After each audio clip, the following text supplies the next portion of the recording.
आपको एक बात सुनाते, माली के प्यारे होते कैसे हैं। कबीर साहब के पास, कबीर साहब को बहुत से संतों का भी गुरु कहा जाता है, समझदार को इशारा काफी है, बहुत ही उच्च कोटि के मालिक के भेजे हुए अवतार। तो कहते हैं एक बादशाह था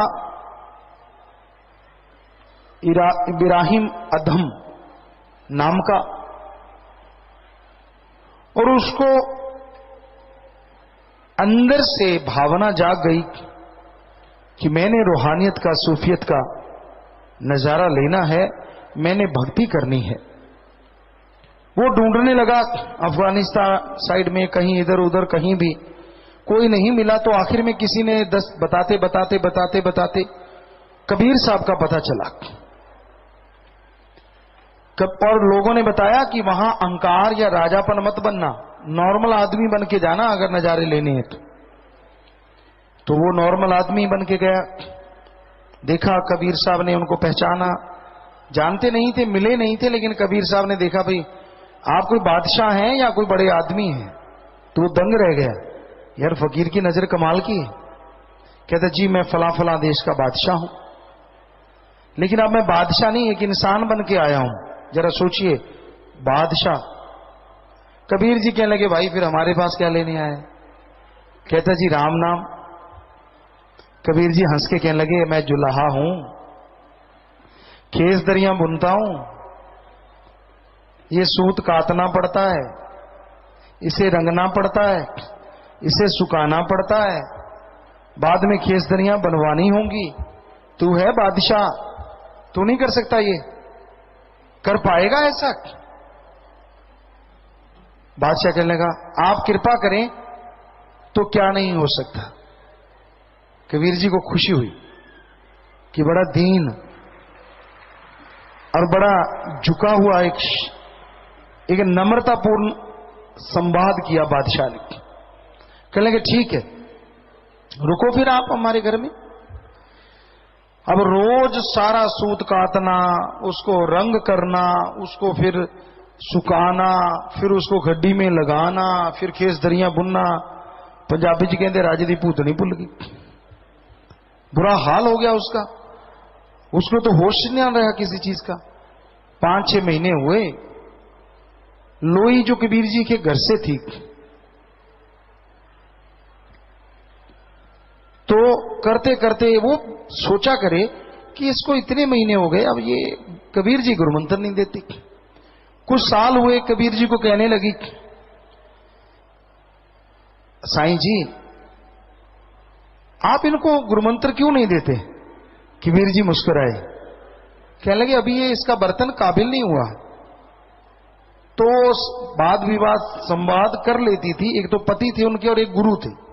कहने लगी जी कमाल करते हो आप, एक राजा है वो रोज सूत काटता है, हमारे साथ कटवाता है, रोज रंग करते हैं हम लोग, सारा काम करता है, सुखा के आता है, उतार के लाता है, खेसदरियों में खड्डी में लगाता है, बुनते हमें वो भी बुनता है। एक बादशाह इससे ज्यादा और क्या झुकेगा।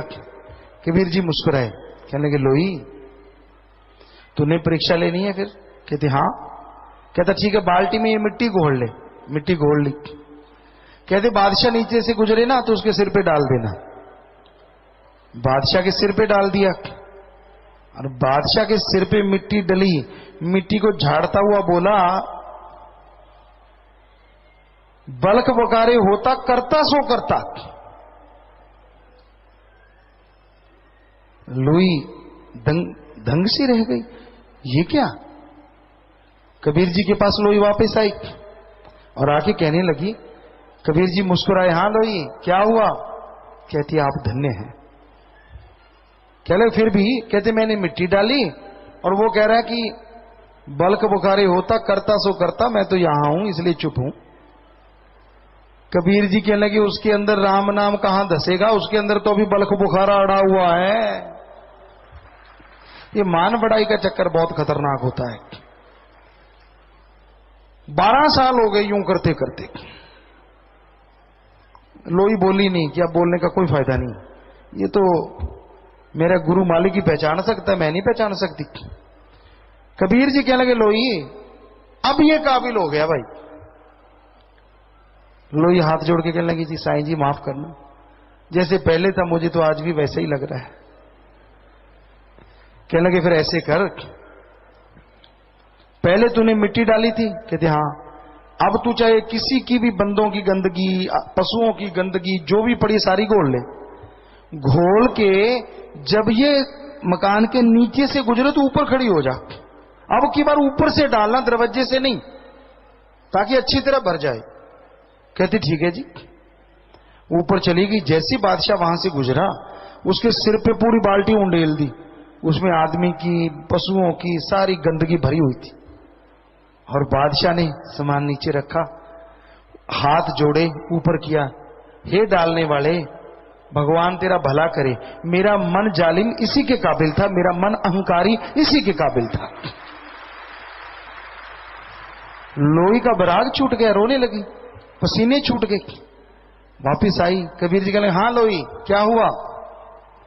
कहने लगी साईं जी आप धन्य हैं। अब उसने ये बोला है कि डालने वाले भगवान तेरा भला करे, मेरा मन अहंकारी इसी के काबिल था। कहते अब इसके अंदर ना तो कोई बलक बुखारा है, ना कोई आड़ा तिरछा कुछ और चक्कर है। अब ये बिल्कुल साफ हो गया है। जैसे आप खेस दरी धो लेते हैं, सूत जो मर्जी रंग चढ़ा दें, कच्चे सूत पे चढ़ता चला जाता है। लोई अब इसमें रंग देखे ना कैसे चढ़ता है। राम नाम में दिया गुरुमंत्र देते गए कबीर जी, और उनकी सुरत 10वें द्वार से पार होती मालिक के नूरी स्वरूप के दर्शन करने लगी, नाम देते देते देते देते देते देते। और जब आंखें खुली तो आंसुओं की झड़ी थी, बैराग था। कबीर जी के चरणों को पकड़ लिया, हे साईं मुझे माफ कर दे। कबीर जी लगे भाई क्या हुआ? मुस्कुरा के कहते पहले ये बोलो मुझे माफ करोगे? कहते हाँ हाँ करेंगे माफ, बता तो सही बेटा क्या हुआ? मैं तो आपको एक संत फकीर ही मानता रहा, मैं जब भक्ति करके ऊपर गया और सचखंड में भी आप ही बैठे थे, आप ही मेरे भगवान हो। मेरे से इतनी बड़ी गलती हुई, 12 साल में मैं पहचान नहीं पाया कि ये जो फकीर है इसका जो शरीर है दिखने में लगता है, असल में भगवान काम करता है।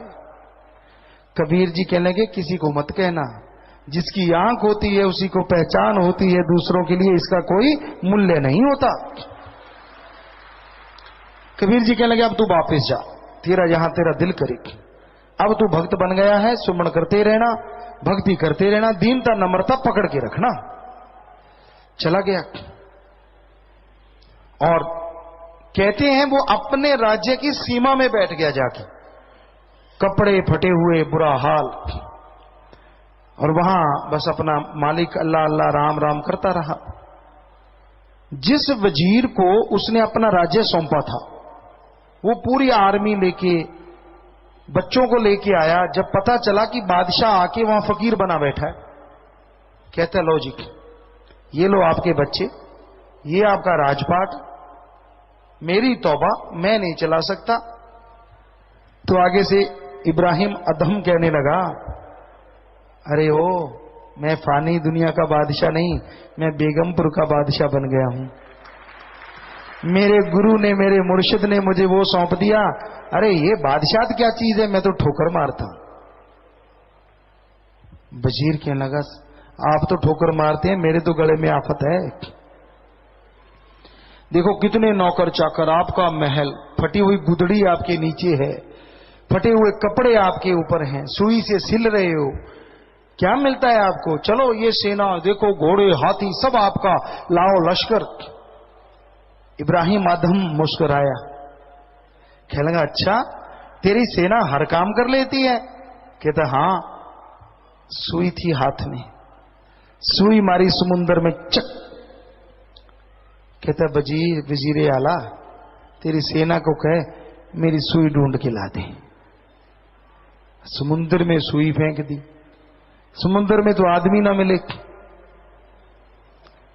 अब वजीर ने कहा बादशाह की मानता नहीं, कहीं और ही ना गड़बड़ हो जाए। उसने लगाया अपने वजीरों को, सबको कोई किनारे में ही फेंकी है, तो नीचे से मिट्टी मुट्टी निकाल के लाए, लगे रहे 2-4 दिन, जितने दिन लगना था, सुई नहीं मिली। तो फकीर मुस्कुराया, वो बादशाह जो था, कहने लगा क्यों वजीर आला, क्या हुआ? क्या तौबा, हे साईं हम नहीं ढूंढ सकते ये। अजी समुद्र में आपने सुई फेंकी, जान की मुआफी हो, समुद्र में तो हाथी फेंक तो वो ना मिले, सुई कहां से मिलेगी? कहने लगे बस ऐसे लाव लश्कर लेके घूम रहा, बनता बादशाह इतना बड़ा। कहते अभी देख मैं करता हूं प्रार्थना अपने बादशाह से। तवज्जो दी, मालिक को याद किया, तवज्जो दी, अंदर से एक मछली निकली, छलांग मारी फकीर की झोली में और मछली के मुंह में सुई, सुई पकड़ी, मछली को वापस भेज दिया। कहता ये ले, अब बोल तेरी बादशाहत बड़ी कि मेरे वाली? वजीर भी उसका मुरीद हो गया, सारी सेना ने गुरुमंत्र ले लिया, नाम ले लिया, आगे मालिक जाने। इतनी हिस्ट्री में नहीं जाती।